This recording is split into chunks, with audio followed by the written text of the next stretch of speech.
It's Christmas time, Ed, and there's no need to be afraid. Procurement says no. I'll be working on Christmas Day, Rich. Humbug.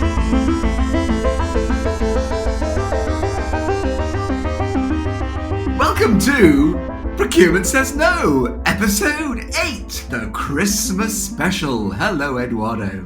Hello, Rich. Oh, it's a snowy wonderland outside my house. Oh, lovely, lovely. Just in time for Christmas. Excellent. And welcome to all our listeners from all around the world for the truly global procurement podcast, Procurement Says No. And today we have got the usual fare, news, Ask Rich and Ed, and we have the welcome return of our special guest star, Mark Sherwood-Edwards, who's going to talk more stuff about legal. And we did have a couple of comments on Linked Up saying, Mark was really good. He should have his own podcast, which I thought was a bit outrageous. We invite him on and people are saying he should have his own. Procurement says no to that one, Rich. No podcast for whoever he was. But we will be welcoming him back in just a little while. Right. So, in the news. In the news, mistletoe sales have gone up. And Christmas trees and baubles. Go figure. It's very Christmassy, isn't it? Very Christmassy feel to this episode. We've got some exciting news because we've got this dashboard of where our podcast goes. So, UK, 65, 70% of our global audience, but there are some very interesting countries listening to our podcast. For example, Vietnam, Indonesia, Romania, Nicaragua, of course, where we're now slumped to number 34 in the chart. Bit disappointing. Yeah, Kenya listening. It's like a virus. It's gone global. 35 countries around the world listening. Procurement Says No, the new global coronavirus spreading around the world. Nice one. Yeah. Apologies to anybody who's affected adversely by coronavirus at this point. But there you go. Yeah, even Ukraine. People seem to not listen to podcasts, particularly at the weekends. Oh, when do they listen to them, Ed? Tuesday's the big day. Yeah, during work time, Tuesdays, and then followed by Wednesday and Monday, listening to our velvet tones while working. And that's inspiring them to work harder and more productively. It could well be that. I think it probably will be that. Really? Ho, ho, ho, everybody. Procurement says, ho, ho, ho. Right, here's some other news. This is bizarre, this story. This is from Ben Unglesby, senior reporter at Supply Chain Dive. US balloon supplier files for bankruptcy. Balloon manufacturer Anagram filed for bankruptcy this month amid uncertainty around its supply agreement with its corporate owner, the retailer Party City. The retailer is by far the supplier's largest customer. Party City accounts for 38% of Anagram's sales, who also sell to distributors, value retailers and mass merchants, including Walmart.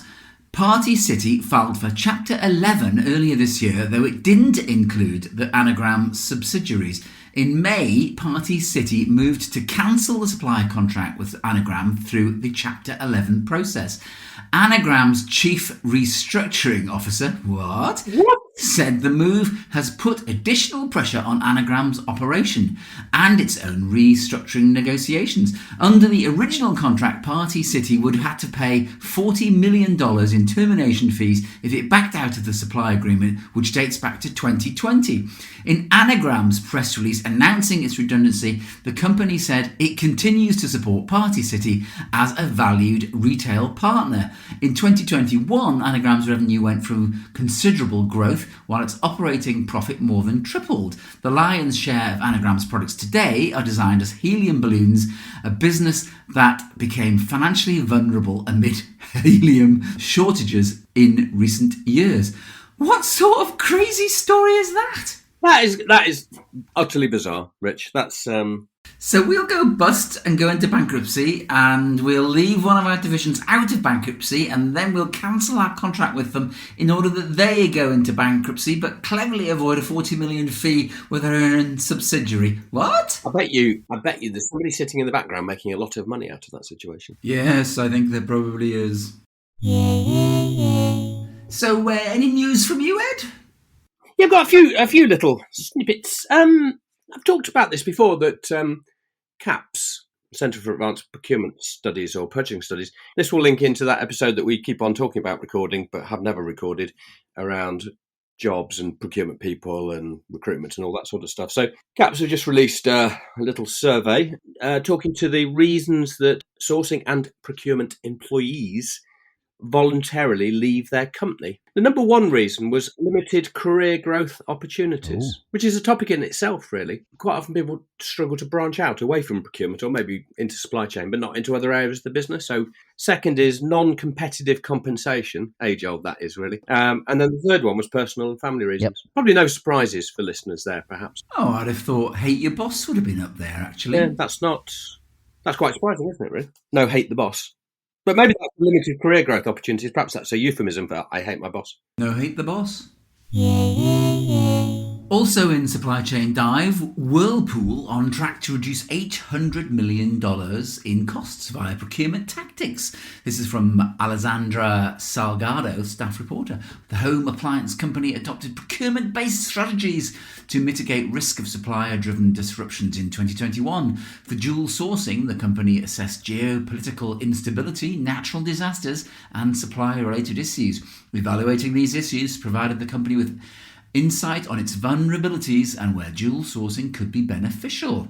SVP of Global Strategic Sourcing, Alessandro Lombardi, said, "We know that reducing parts complexity can lead to cost savings, streamlined operations, and improved product quality." The company also collaborated with its supply partners to explore ways in reducing manufacturing complexity. Brilliant.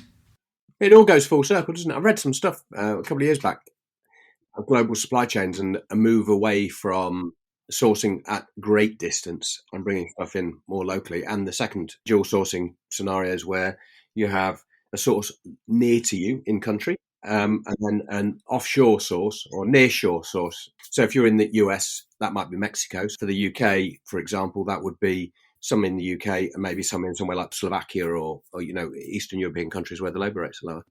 She sources near sources by the near source. Any other news? This is also from CAPS recently, just around payment terms, which is always a hoary old topic, I think. 11% of their membership put their suppliers on 90 days. That's reasonable, isn't it? Yeah, so I think in the UK we've got a small business sort of payment terms policy that the government have got as a sort of voluntary code of conduct that targets 30 days and less. But only 36% of suppliers had 30 days. Everybody else was 45 days up to 90 days. Wow, I'm surprised about that. That's, gosh. I always think about this because I've got a small business myself, is that big multinationals typically do this to small businesses and it only comes back at them in greater cost in reality because cash is expensive. Capital liquidity is expensive for smaller businesses. So I do question really a lot of the time whether it's really appropriate and whether it's cost effective. Yeah. I think it's better in the public sector generally. Most public sector organisations pay quickly, don't they, I think? But yeah, so there's a couple of bits from CAPS. I like CAPS. They're one of those bodies that it's worth just subscribing to and just seeing some of the figures that come out. They come out with some quite interesting stuff. Not as interesting as the Cheetah Institute, though, I don't think. No, I think the Cheetah Institute is the world's best, isn't it? It is. Now it's time for Ask Rich and Ed, with more questions from listeners around the world, especially in Vietnam. Yes. So here's our first question, and it's a very Christmassy one, so that's appropriate. With Christmas coming up soon, is it okay, Ed, to accept gifts, e.g. wine, from my suppliers? And that's from Veronique Dupont from Fontainebleau in France. In a word. Yes! No. It's oui. Oui. No. C'est bon. No. It's never acceptable to accept wine from your suppliers. Much as we would like to, and much as I might have done at the early part of my career, it's a breach of integrity and probably a breach of your code of conduct if you've got one. So, no. And there, ladies and gentlemen listening around the world, is the first incorrect answer from Ed. Because the correct answer is, of course, yes, always, but not on a regular basis. Yeah. We've talked about ethics previously on this podcast, and we agreed that it is definitely a county in the southeast of England. Yes, exactly. Right, another one for you, Rich. So this is from Maria Sanchez in Guadalajara in Mexico. Should I be worried about AI eliminating procurement tasks and procurement as a career path in the next 5 years? Well, that depends if it's generative AI or just standard AI, Eduardo. No, I don't think panic just yet. And I think our friendly business billionaires also disagree on this one. Infosys founder Narayana Murthy's advice to youngsters in India was forget AI, urging them to work 70 hours a week. Whereas lovely Elon Musk, brackets who we should get on, says we should all get used to lots of free time. So two completely opposing views. And of course they said that in the 60s and the 70s and the 80s and the 90s and the noughties, blah, blah, blah. We'll all get more time off. Robots, bots, AI, bots will take over. But I think we'll all work until we drop down dead, Ed. Yeah. And those under 30 will never be able to afford to retire. In many Western countries, the retirement age has been pushed up. That's so that those little gains you got on working less hours have been taken up by working for many more years. So it all equals out, doesn't it? No. One last question. Do Rich or Ed know of any good jokes about procurement? And that's from Ernst Müller in Dusseldorf in Germany. And the answer to this one is no. Not one joke. The funniest thing about procurement is procurement says no. Way! That's us. There is a procurement cartoon called Procurement Bert, although the name is a bit wonky. It should be Procure Bert, as it's supposed to be a skit on Dilbert. Yeah. Dilbert is funny. Procurement Bert is, well, maybe they should work with us and we could make it super funny. No, I saw that and just passed over it. So there you are then. Yeah. Nothing funny in procurement. I don't think so. Except for Procurement Says No. Yes. We're dead funny.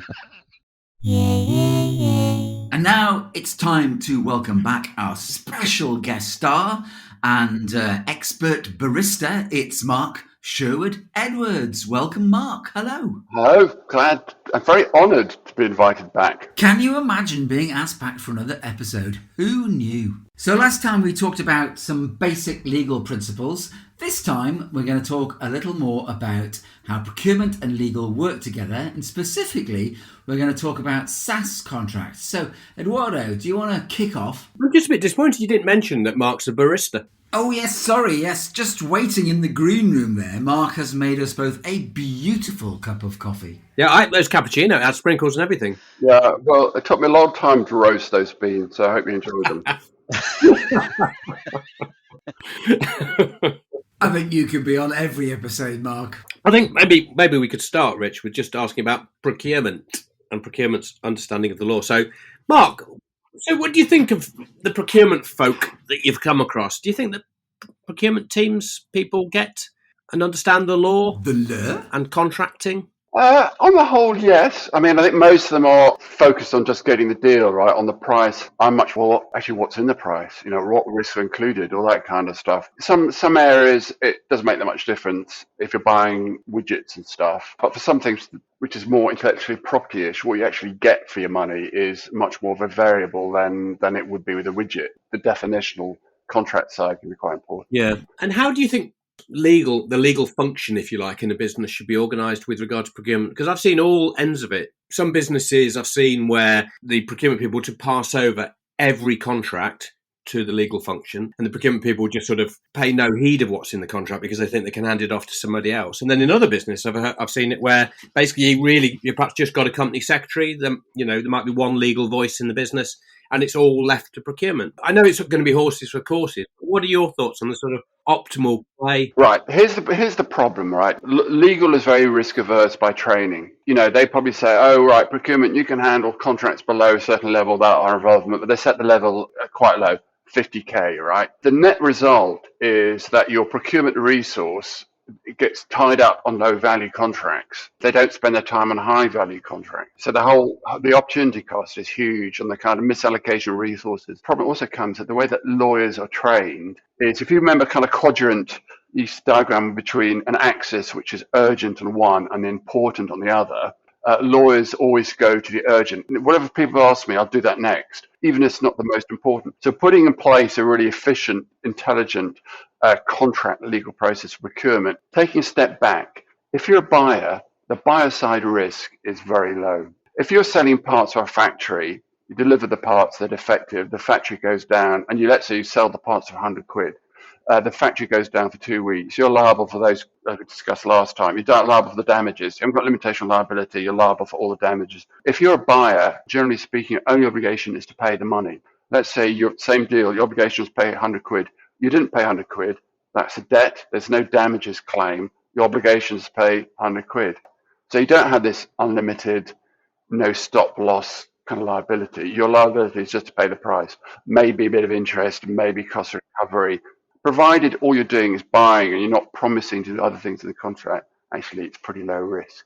What should be happening is legal should be more proactively doing stuff. A lot of lawyers are not really interested in the business of the business. What they're interested in is acquisitions, raising funds or whatever. But actually, that's not the business of the business, right? The business of the business is selling and procuring.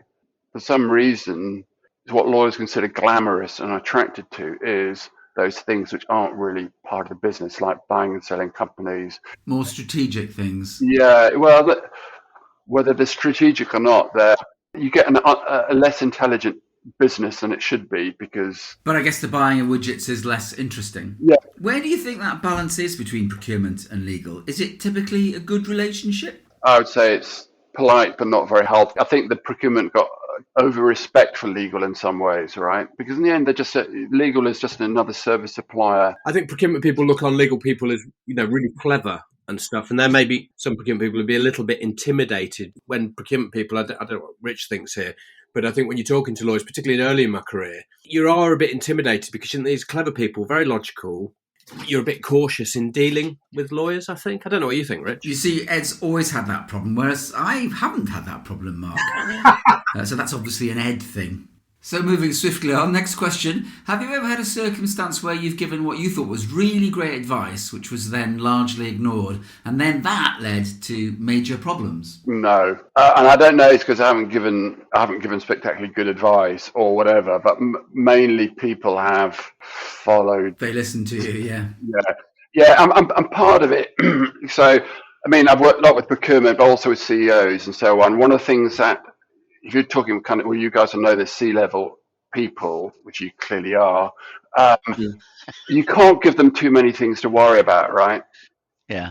So one of the things that lawyers do say, well, there's 20 issues in the contract. You can't go to CEO and say that. You can say, look, 2 issues, and this is how we're going to fix them. And then they say, okay, I can live with that. Ed introduced you as a pragmatic legal person, and maybe that's why people have listened to you.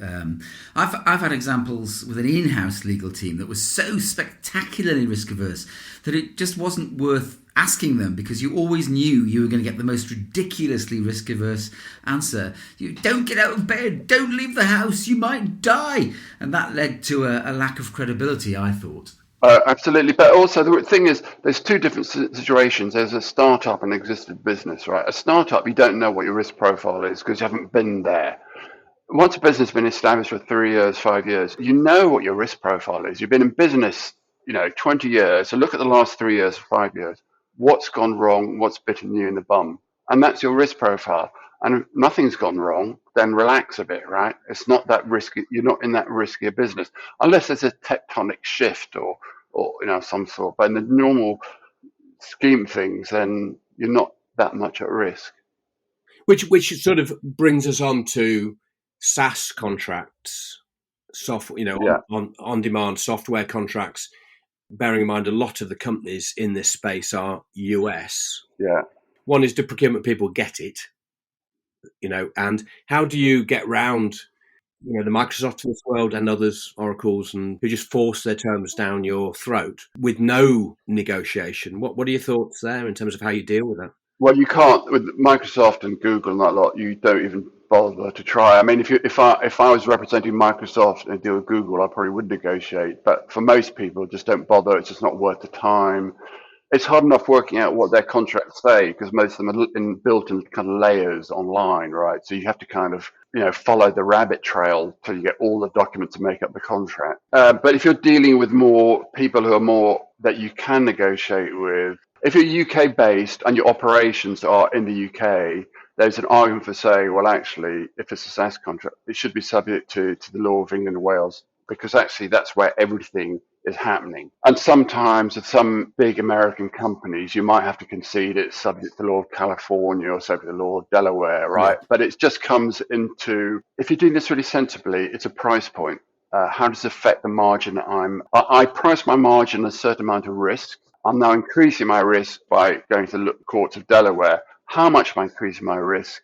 Do I need to do anything about it? But sometimes you just have to concede that and just look for other protections. If it's a SaaS contract and you're based in the UK and the customers in America using courts of Delaware, they could probably sue you in the courts of Delaware if they wanted to, right? But to actually enforce it, unless you've got assets in Delaware, it would be bloody hard for them. And actually, if they're a SaaS buyer, they're really at risk. Forget law, pure risk thing. You can switch off the service to them at any point. Have you seen much litigation in that space? Because that's what I wonder about sometimes with the Googles, Microsofts, whether it really ever goes to court or whether the service just gets stopped. If you fall out with Microsoft over something, do they actually come and sue you? And do they sue you under the English legal system if it's in England to get their money? There's no way unless you've got a lot of money, you can sustain litigation with someone like with Microsoft. To be blunt, and I have been involved in it once. Yeah. I was working for a company which bought another company, which is a VAR reseller, and had been setting up a number of its customers who are now our customers with Microsoft license. It turns out they were counterfeit. So Microsoft rocks up and says, you've been using this stuff, reselling this stuff, it's counterfeit, you owe this amount of money. Well, it's very hard for you to establish whether it's counterfeit or not. You're in this big machine, a very well-oiled, very tough machine that Microsoft has. The ultimate sanction stroke threat they have is, we'll go to your customers and tell them that you gave them counterfeit Microsoft stuff. So in the end, you just have to pony up, and there's no real way around it. But have I seen much litigation in the SaaS world? Not yet. And remember, SaaS is a bit closer to services than normal software licensing, and people tend not to sue each other so much. That's a gross exaggeration in services, particularly if the match spends what you consume. If you put 20 million up front and you don't get any services back, then you will sue. If you're spending matches what you're receiving, so you're never really out of pocket, then actually if you get pissed off with your supplier, you tend to stop using them, and that's it. Yeah, but for components, when I worked at ICL as a buyer at the beginning of my career, we had made a conscious decision not to contract. We just had price lists. And the view was we'd never sue each other. I mean, I'm not saying that's good or bad. You certainly would have saved a lot of money on contract negotiation costs and the time wasted. There would have been a contract, right? It's just not written down, right? It's a bit like, contract's a bit like insurance, right? You have to make your mind, is it worth paying this particular insurance premium or not? Just in terms of SaaS contracts, what's the right duration for a SaaS contract, do you think, Mark? Yeah, really good question. I think, and this is the buyer view and the seller view is very different, right? The seller view, particularly if you've got investors, they want long-term contract because investors love annuity revenue. Oh yeah, 5 years, 5 years, 7 years, we can get away with it. If you're a buyer, you're thinking, well, you should be thinking, well, actually, what are their setup costs here, right? The nature of SaaS is the setup costs are marginal, right? The cost of each new customer is trivial, setting some parameters, and that's about it. And therefore, the seller is breaking even within 6 months easily.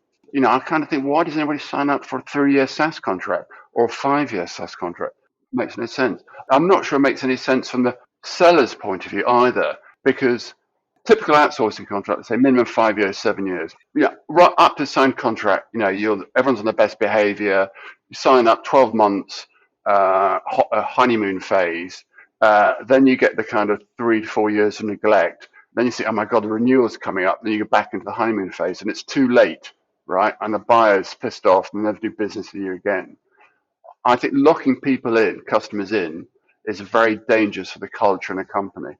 I think you might be better off, I know this is a bit not commonly held view, better off saying, Mr. Customer, you've got to commit for 12 months or whatever. After that, you can walk whenever you want because we provide such good service that you'll never want to leave us. I agree with you, Mark. I think that cultural piece around the level of service you provide and how much you innovate the service over time has a major play. But most corporates don't get it. They think revenue, must have a long-term deal.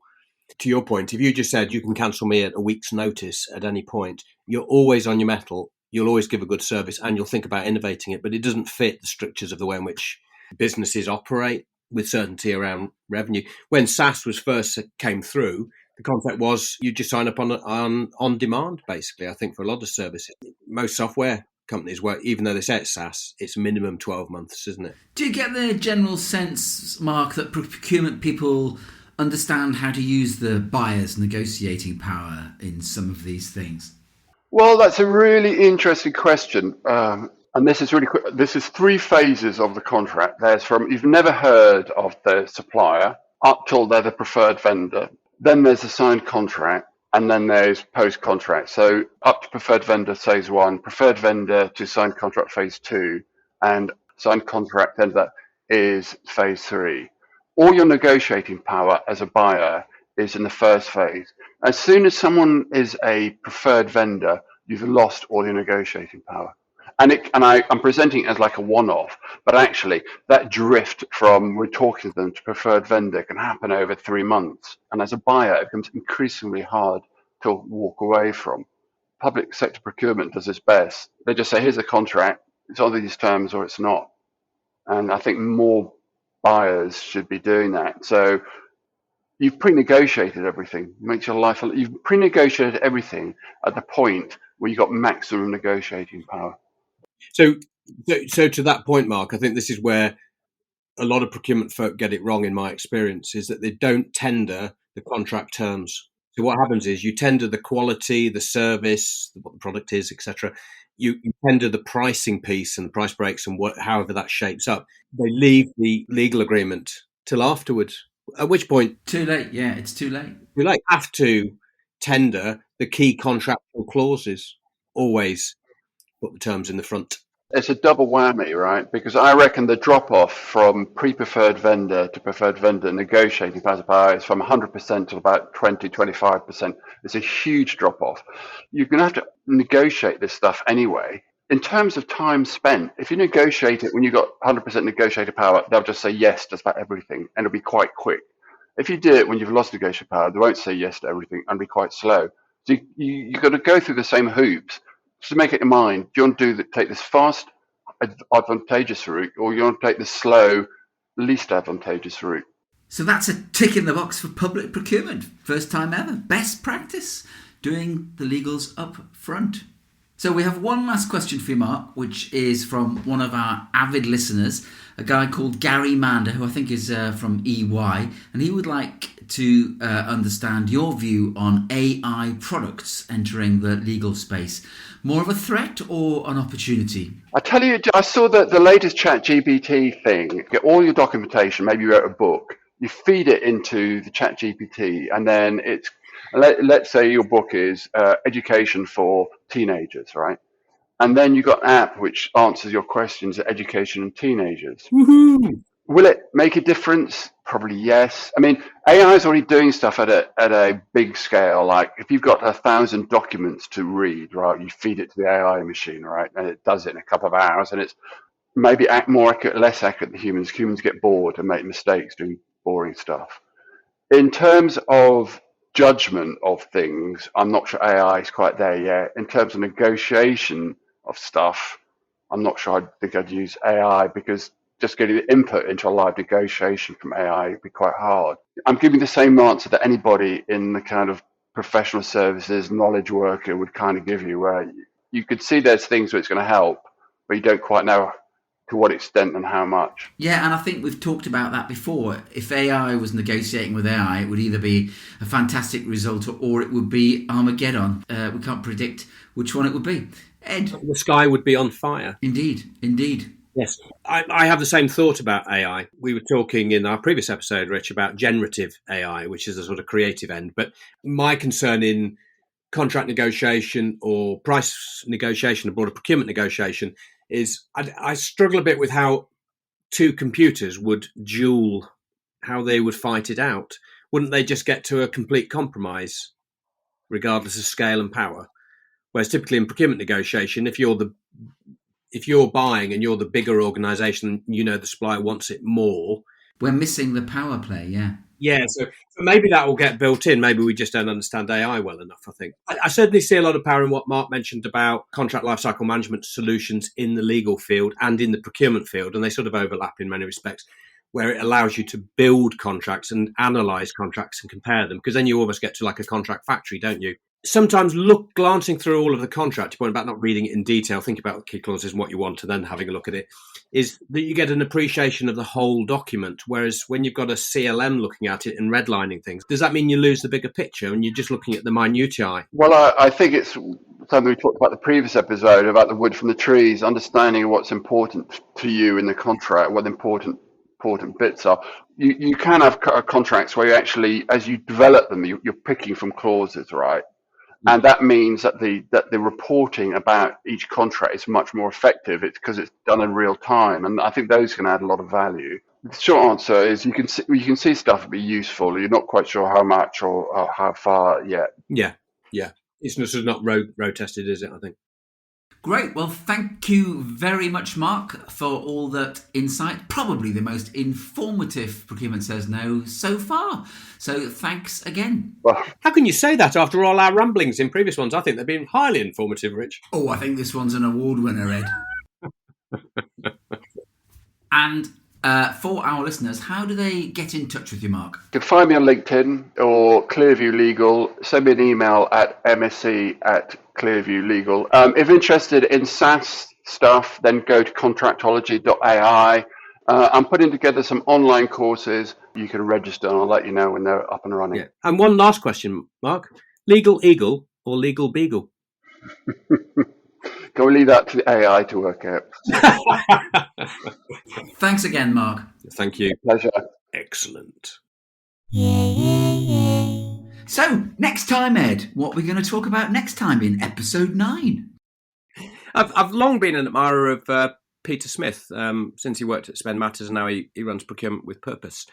I think it'd be great to get Peter to come on. Yeah, good idea. He does that Procurement with Purpose and the bad buying stuff. Yeah, bad buying, that was it. Yeah, so I think you should talk about bad buying. And I understand he's lecturing at some European universities on bad buying, which is quite an interesting development. So I think they're sitting up.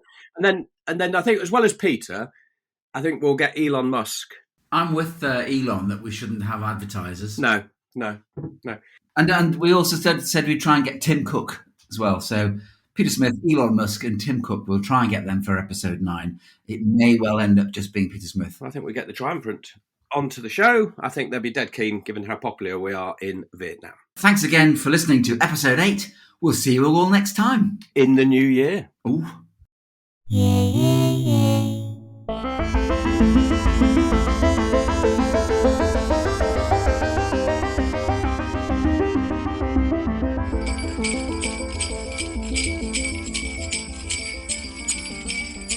What about music at Christmas then, Rich? What's your favourite Christmas song? Well, there's a whole load, aren't there? There's a whole load of the older ones. Greg Lake, I Believe in Father Christmas. Paul McCartney, Wonderful Christmas Time. Wizard, I Wish It Could Be Christmas Every Day. John Lennon, of course, Happy Christmas, War is Over. And I think we'll be hearing a lot of the Pogues, Fairy Tale of New York. And a few obscure ones like Kate Bush, December Will Be Magic Again. Eels, Everything's Going to Be Cool This Christmas. What about you, Ed? Enter the Sandman by Metallica. That's my favourite Christmas track. Procurement says, ho, ho, ho, ho, ho, ho, ho, ho, ho, ho, ho, ho, ho, ho, ho, ho.